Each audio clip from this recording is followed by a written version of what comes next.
thank you so much for being here with me once again on another episode of A Legacy of Love, Un Legado de Amor. And I have someone very, very dear to me, very special. Her name is Queen Angela. Hi, how are you doing today? Hi, Hi, how are you feeling? I'm great. I can't complain. Um, I woke Wonderful. up on this side today, so it's a great day. Any day on this side is a It, great day. So I'm grateful. Yes, well, thank you so much for being here with me today as we all have a story. And I know she also has a story. And this story will definitely impact these people that are here, this audience that is listening, that they want a transformation. If they've gone through so much adversity, I invite you to stay here with us today because she has a story. She has a beautiful picture, by the way, in the back. Beautiful smile, beautiful picture. She's just glowing. Beautiful. Tell us a little bit about your story. We all have a journey, right? Right. So I'm the youngest of four siblings. I'm from a small country town, Levelland, South Carolina. A lot of people never heard of that. But I grew up on a rural farm type area. I was one of the first of my family to go to college. At that time, I did not graduate, but since then, I now hold a master's, a bachelor's, and an associate degree. Um, and I've been through a lot. The journey has not been easy, but I am a believer and I know that it was necessary. It was necessary for me to get here where I am so that I can share my testimony with someone else to let them know that the tests that we go through, they're only for a moment so that we'll be able to show someone how we got through, how we got to the other side. Because no matter what we go through, if we get there's always going to be a testimony. So my journey hasn't been easy. Like I said, I lost my mom 12 days after my 16th birthday. That just led to so much. I journeyed through life, became a victim of domestic violence in 2014. May 7th, 2014, I became a victim of domestic violence from my husband, someone that I loved and trusted. Um, just a lot. But through it all, I was able to find forgiveness. I was able to um, use that as a stepping stone to a lot of the things that I do now. I'm an advocate for domestic violence. I'm an advocate for suicide because throughout this journey, I've attempted suicide. And I want people to know that it's okay to feel how you feel, but know that there are other people out here that go through things too, and that there are people out here that can help you get through what you're going through. So never think that you are alone in your journey because there's someone that has been through, that's going through, and that will go through. So know that we're all here to be helpmates one to another. And through this journey, I learned that I needed to seek professional help. I saw a psychiatrist. I also saw two therapists. I was able to really get to the root of some things that I didn't even know were bothering me, things that I didn't even know existed, things that even dated back to my childhood. I didn't know what depression was, didn't know what different things were because they were not talked about in my family. That mentality of what goes on in the home stays in the home was a lot of what was in my family. So there were a lot of things that weren't talked about. Mental health was definitely one of those things. Those were family members that oh, that's just how they are, that's just how they act, and they brushed it under the rug and pushed it aside. So these things will begin to come up. So they came up in my life when I went through domestic violence. A lot of these things spurred up and I was able to deal with them. Didn't know what depression was until I went through domestic violence. So I learned how to deal with depression. PTSD, didn't know what that was until I went through domestic violence. So I learned a lot about me. discovering who I was, learning who I was, self-discovery, and allowing myself to heal, understanding that it's okay to feel how I feel, but knowing that you can't stay in those different places too long. Knowing that there's resources out here to help you through these things. And when you're able to identify what it is that you're going through, you can get through it. Um, I still suffer from depression, but I can identify it. And I know when that spirit comes on me. And when it comes on me, I have plans. I have several plans in action that I maneuver through. Even this week, Monday, yes, Monday, I was going through a bout of grief because I lost my brother in September, and sometimes I miss him.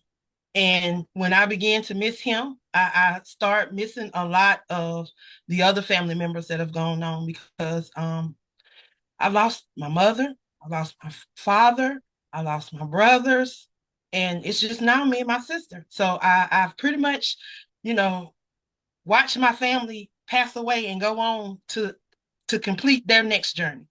Um, so I've had to learn how to adapt. I've had to learn how to adjust. I had to learn how to get through, because we often hear people say it'll get easy. Well, I'm the first one to tell you that it does not get easy, but you learn to cope, you learn to deal, you learn to adapt, you learn to get through. Because you have to understand that you still have a journey and that there are people that are still dependent on you. So I had to do the work. I had to do the work so that I could be okay, so that I could be healed, so that I could help others that have are going through and have what I've been through so that they can heal too. Because heal people can help heal people because we often hear hurt people hurt, but heal people can help heal people too. And it can be that ripple effect. When you throw that rock out in the water and you see the waves go on and on and on. That's the effect that I like to give off. I want to be able for people to remember something that I've poured out, something that I've dropped in the atmosphere, and just let it vibrate and help take them to the next level. You So know what? um, I am extremely proud of you for never giving up. And I think that these people that are going to listen to this episode, special episode, by the way, how you were able to overcome all that, there's no question that you did the hard work. You actually did that hard work. And to go and get a master's, it's not easy. I definitely understand. I also did the hard work to finally get my dream, make it come true. Losing a mother, I definitely understand. That resonates with me so deeply at this really close of age, like you. And losing several loved ones, I definitely understand where you're coming from. It is very inspiring to hear your story of domestic violence. I was there once too. So I definitely understand where you're coming from. But you know what? That does not define you. You were there, yes, but you were willing to do the hard work to come out of that and to shine as you're shining right now, to be the light that this world needs. And if people are listening right now, which they will, what would you tell them? What would you tell them if they're dealing with this in your own words? And how could they reach you? well, first I want them to know that you matter. And you have to love yourself first. So love yourself enough to, if you're in a situation where someone is disrespecting you, someone is not respecting, love yourself enough to get out. Love yourself enough to want more. And I had to want that. And we have to want that. So I challenge you. If you're in that position, there's people out here can help. If you need someone to talk to, like I'm reachable. I am a coach. I'm a life coach as well. You can follow me. You can reach out to me Linktree, Queen of Collaborations. That is where you find me. There's all of my links. I have books, I have magazines, I have podcasts. You name it, it's on there. Just go over to Linktree /Queen of Collaborations, and you can connect with me on all of the platforms that I'm a part of. You can see what I'm doing out in the community.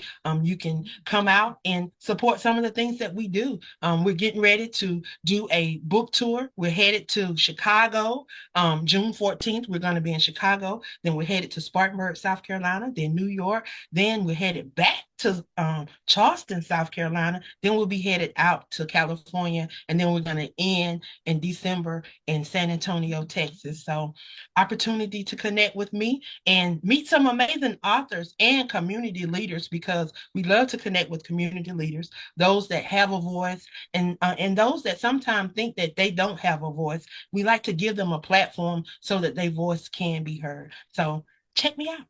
I love what you're saying. And by the way, if you don't know, my book called A Legacy of Love, the subtitle is Shh, Finding the Courage to Finally Speak Out. Because in your culture, my culture, and I believe that in every culture, there's a lot of secrecy. What happens behind doors stays behind doors. That's how we call it in the Hispanic culture.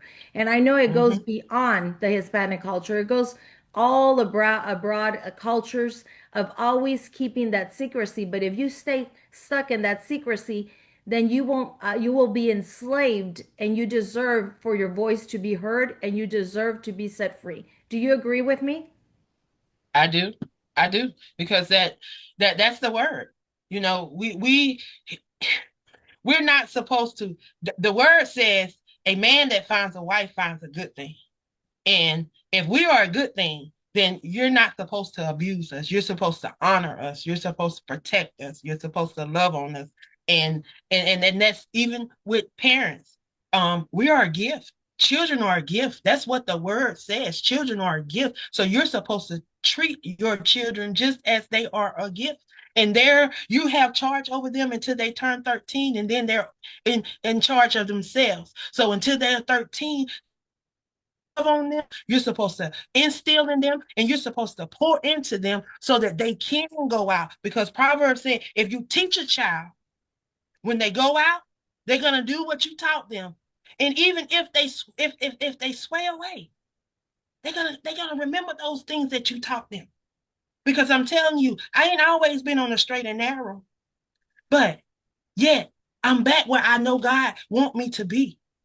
And that is sharing his goodness and sharing what he's done for me. And that's all of us. And it's free will. When we choose free will, we make some choices that are not what God has lined out for us, because he's already mapped out our life. He mapped it out. Jeremiah 29:11, he said he declared that he had a plan for us. And if Amen. that word declared, that means it's past tense. That means he already done it. So he done it before we were even conceived in our mother's womb. So now all we got to do is catch up with our destiny and align with that he's already mapped out for us. Even though we get off track, we can always get back on track, because he said he's a way maker, and he can make a way out of no way if we just believe. But we got to believe. Amen. I love We got your to be able to message. speak power. We got to be able to Yes. speak over our life. Yes, I love your message, and I love how you're going to impact people, and how you, through all that you went through, you're willing to just be open, be vulnerable, and share your message. And I really thank you so much for being here with me today on this episode. And I cannot wait for it to come out, because a lot Oh, of women, a lot of children, a lot of people will be restored in Jesus' name. They will know the truth, and they will want to know and reach out to you, because you have a big story, and it's very powerful, and it's amazing to share, because God didn't leave you there in despair. God actually changed your life for the good, and it's worthy of being shared. And you are a testimony that there is wonderful changes in your life and blessings, and it is amazing. Thank you so much for being here with us, Queen Angela, and I wish the very best for you, as God already has already designed for you all these wonderful plans. And I cannot wait for this audience to also contact you. Thank you so much, and have a wonderful, blessed day. you too.